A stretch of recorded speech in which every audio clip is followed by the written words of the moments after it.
While strong performance was anticipated for iFAST Corporation in the second half of FY 2025, its latest 3Q 2025 results were exceptional and significantly exceeded expectations. Revenue for the quarter grew a robust 37% year-on-year (YOY) to $135.8 million, and net profit surged 54.7% to $26.2 million for the same period. The growth was comprehensive. Besides the anticipated increased contribution from the Hong Kong e-pension business, the core wealth management platform continued its strong momentum. Singapore iFAST's core market demonstrated clear acceleration, posting a surprisingly strong 26% YOY increase in profit (PBT) to over $11 million.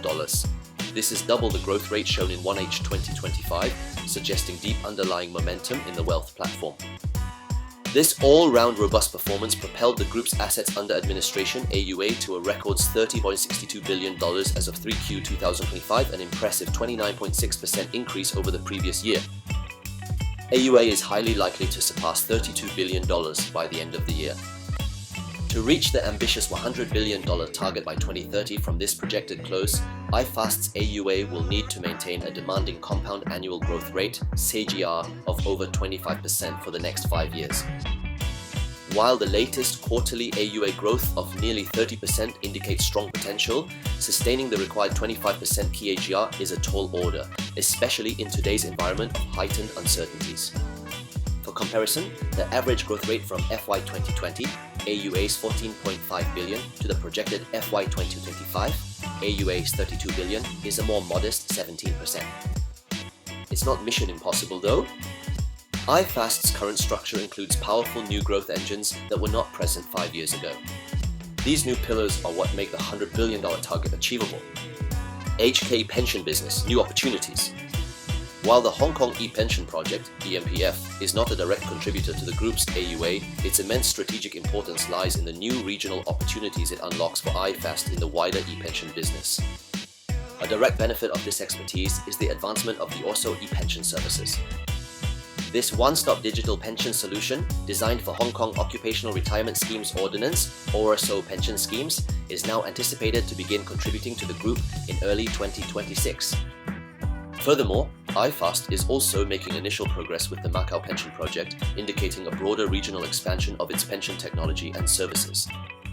Beyond these direct financial contributions, I believe iFAST's presence in the regional e-pension business is likely to generate a positive spillover effect on its existing Hong Kong wealth management business, enhancing trust and attracting new clients.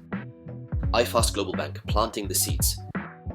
The key to the next stage of growth though must be iFAST Global Bank (IGB), and its recent results reflect the investment being poured into it. While IGB's profit decreased quarter-on-quarter (QOQ) for the second consecutive quarter, settling at $31 million, the management attributed this to a moderation in non-interest commission and fee income. I am not overly concerned by this short-term moderation, as the long-term growth potential remains huge, evidenced by several positive indicators. Robust customer deposits. The total customer deposit amount continues its strong trajectory, increasing at a rapid pace, 93% YOY and 7.1% QOQ, to reach $55 billion for the quarter. Expansion of services. Key initiatives are launching, including the widening of iFAST payment capabilities like iFAST Bridge for seamless fund transfers within the ecosystem, and the recent launch of the commercial banking division this August. It's still very early days for IGB. If iFAST continues to execute well, these new initiatives are expected to drive substantial growth in the bank's services, which will ultimately boost the group's net inflows and profitability in the coming years. Net inflows, bridging the gap to $100 billion. The strong 3Q 2025 results are a direct reflection of impressive client acquisition, fueling robust net inflows. As the chart clearly illustrates, the group is experiencing a significant uplift. For the first 9 months of 2025, net inflows have already reached $3.7 billion, significantly surpassing the full-year FY 2024 contribution of $3.3 billion, and nearly matching the record high in FY 2021. It's important to note the surge in FY 2020 and FY 2021 arose from the increased work from home (WFH) population. On the other hand, the resurgence in the past 2 years isn't just a temporary spike. It's driven by the synergistic efforts of the core wealth platforms, the expanding Hong Kong e-pension business, and the transformative potential of IGB. Hence, while the required 25% CAGR for the $100 billion AUA target by 2030 is ambitious, the acceleration in net inflows might just make it achievable. Is iFAST worth 10 per share? The share price closed at $9.23 last Friday. Given the excellent results and positive market momentum, the share price will likely move upwards on Monday. While no guarantee exists, it's interesting to consider whether iFAST is truly worth $10 a share. The answer boils down to your conviction in its long-term growth trajectory. Assuming iFAST's estimated FY 2025 earnings per share (EPS) of 0.31 SALS, a $10 share price implies a price-to-earnings PE ratio of approximately 32x. This multiple is justifiable only if you believe the company can execute on its aggressive AUA growth targets.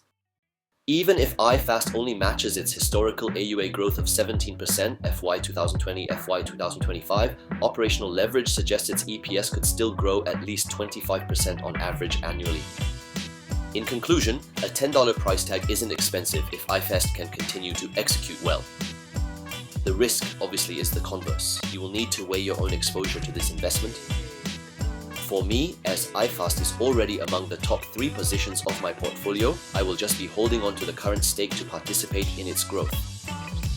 Thank you so much for watching. If you found this helpful, don't forget to like, share and subscribe. See you in the next video.